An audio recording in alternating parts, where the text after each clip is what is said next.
Witaj! Przygotuj się na wciągającą opowieść o instalacji systemu Windows 95 na komputerze z procesorem Athlon 900 MHz i płytą główną Gigabyte GA7X. Windows 95 to system operacyjny skierowany dla użytkowników domowych, opracowany przez firmę Microsoft. Został wprowadzony do produkcji 15 sierpnia 1995 roku i trafił na sklepowe półki 9 dni później. Windows 95 połączył wcześniej oddzielne produkty MS-DOS i Microsoft Windows, a także wprowadził znaczne ulepszenia w porównaniu do swojego poprzednika, zwłaszcza w graficznym interfejsie użytkownika oraz funkcjach Plug and Play. W połączeniu z obszerną kampanią marketingową, Windows 95 wprowadził liczne funkcje, które stały się standardem w późniejszych wersjach systemu Windows, takie jak pasek zadań, przycisk Start oraz sposoby nawigacji użytkownika.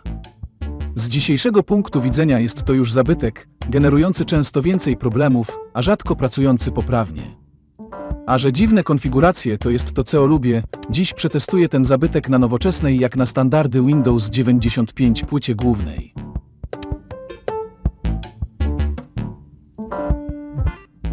Pierwszym krokiem w instalacji systemu operacyjnego jest stworzenie partycji na dysku twardym. W tym przypadku zdecydowałem się na jedną partycję. Aby to zrobić, musiałem uruchomić komputer z dyskietki startowej, która pozwoliła mi na załadowanie narzędzia fdisk. Korzystając z tego programu, utworzyłem partycję podstawową.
Następnym krokiem było sformatowanie nowych partycji.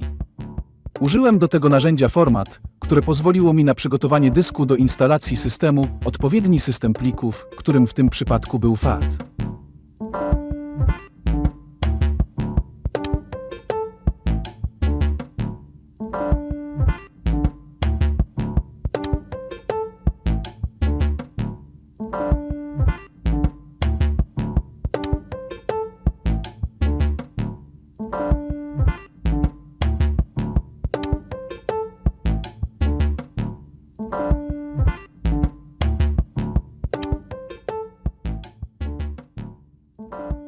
Po stworzeniu i sformatowaniu partycji, przyszedł czas na instalację systemu.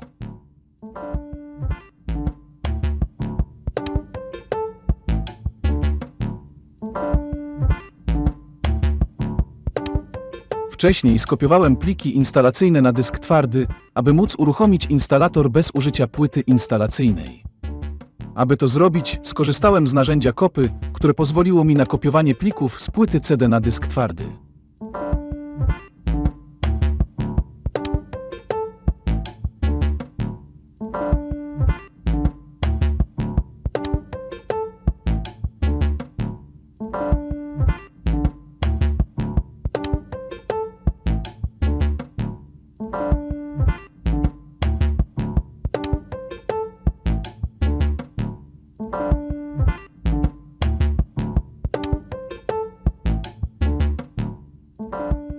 Kiedy pliki instalacyjne były już na dysku twardym, uruchomiłem instalator z dysku i rozpocząłem proces instalacji.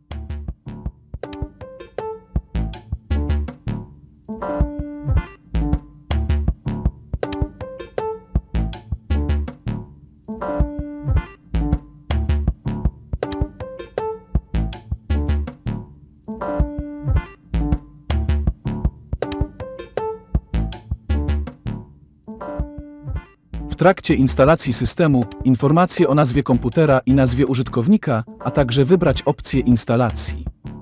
W tym przypadku zdecydowałem się na instalację standardową.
Instalacja przebiegła bez żadnych niespodzianek.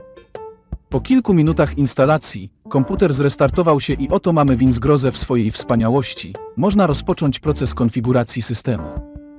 Wraz z Windows 95 pojawiała się nowość, czyli Plug and Play. Zwane przez niektórych Plug and Play, system miał sam instalować urządzenia, ale jak to wyjdzie, to zaraz zobaczymy. Płyta główna Gigabyte GA7X zbudowana jest na chipsecie VIA KT133, obsługuje pamięci SD-RAM, posiada złącze AGP, 5 złącz PCI oraz jedno ISA. Na płycie mamy dodatkowo tylko zintegrowaną kartę dźwiękową Sigmatel Creative.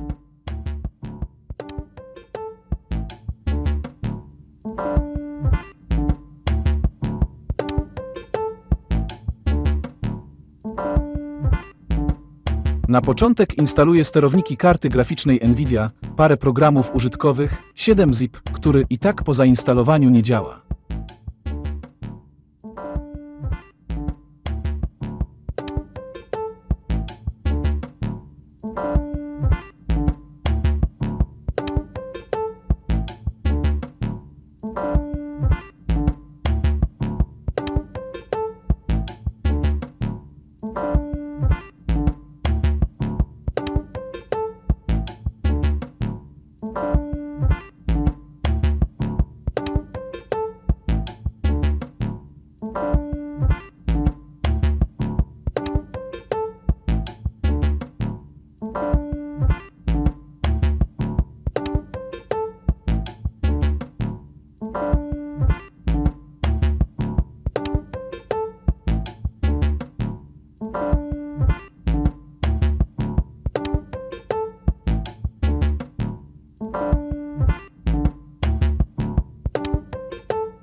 Próba zainstalowania Internet Explorer też się nie powiodła. Dobry początek, nie ma co.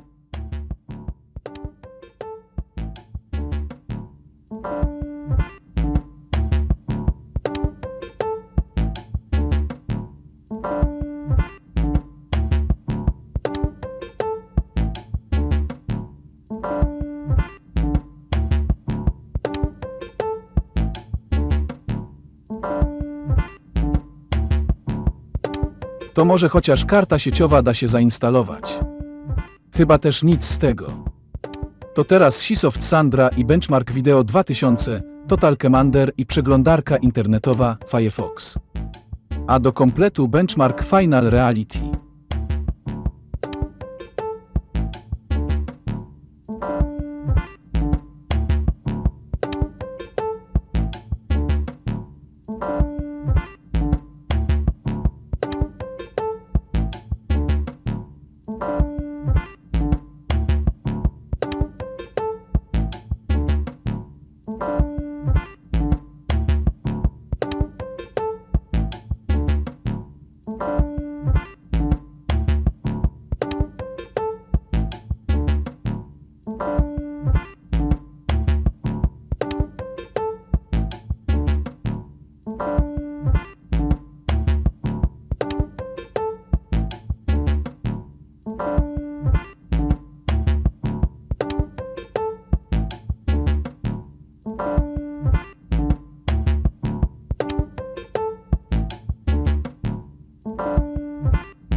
Restart komputera i już mamy błędy.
Dobra, nie poddaję się, instaluję DirectX.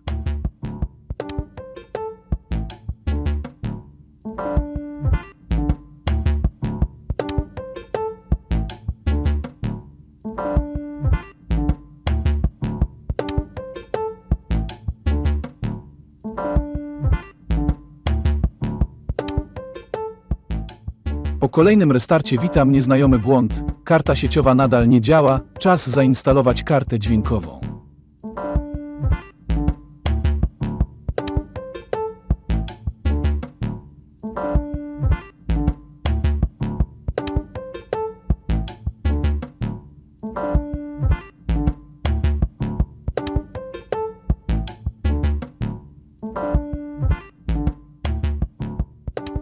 Kolejny restart, sieć nadal nie działa, a dźwięku jak nie było tak nie ma, spróbuję zainstalować sterownik ręcznie.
I jeszcze jeden restart, karta sieciowa nadal nie działa, dźwięku nie ma.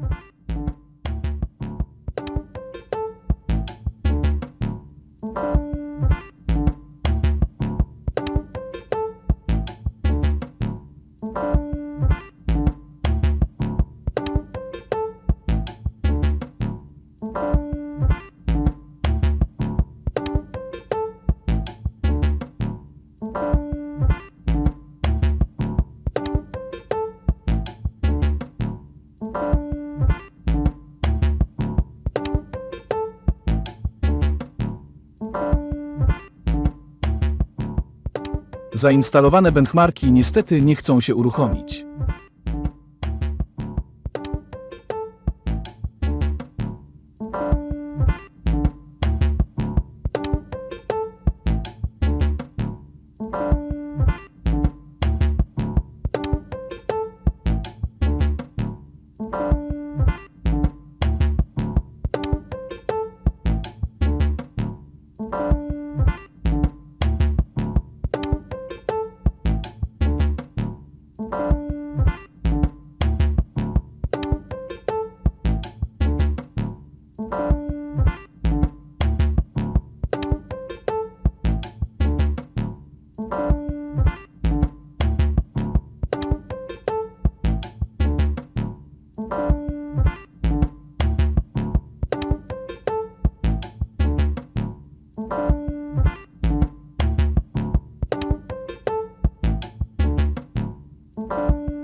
Spróbuję jeszcze zainstalować inny sterownik do karty graficznej Nvidia.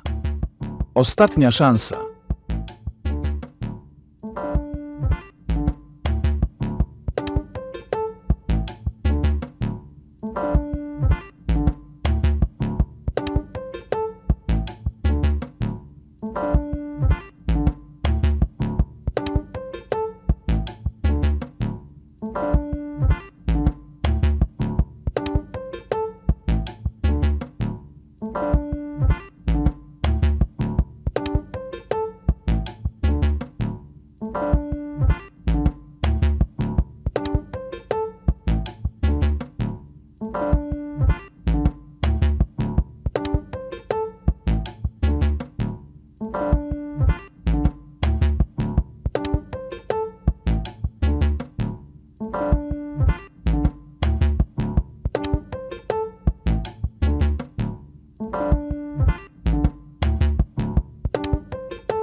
Nic nie działa.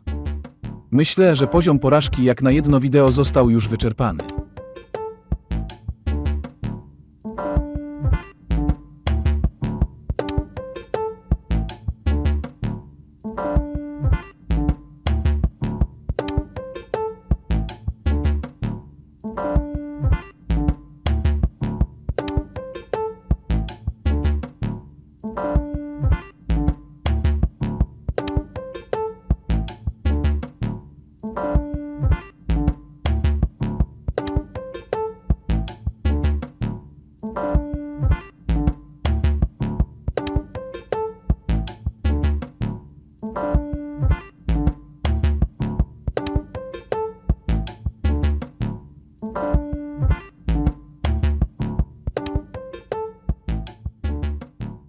Co ciekawe, DX Diagram nie pokazuje błędów, a wbudowane w niego proste testy działają.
Na zakończenie włączę ten piękny wygaszacz ekranu Labirynt 3D.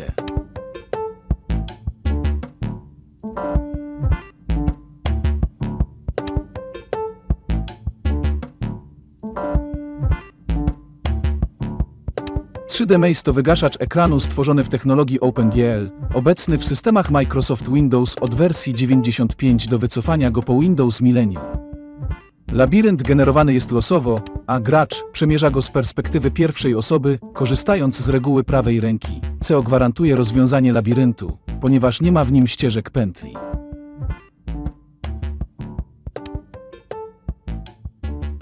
Domyślnie labirynt jest teksturowany cegiełkowymi ścianami, drewnianą podłogą, ale użytkownicy mogą dostosować tekstury lub stworzyć własne.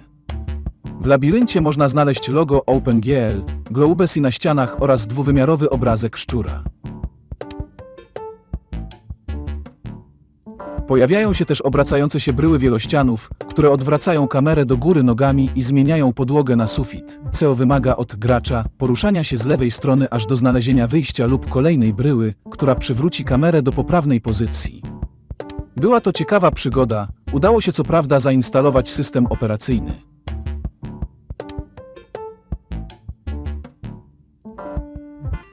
Jednak Windows 95 na komputerze z procesorem Athlon 900 MHz i płytą główną Gigabyte, mimo że się uruchamia, ma problemy ze zbyt nowym oprogramowaniem. Być może gry, programy i sterowniki napisane natywnie pod ten system nie miałyby problemów, które mi się przytrafiły, czyli niekończące się crashe i błędy oprogramowania.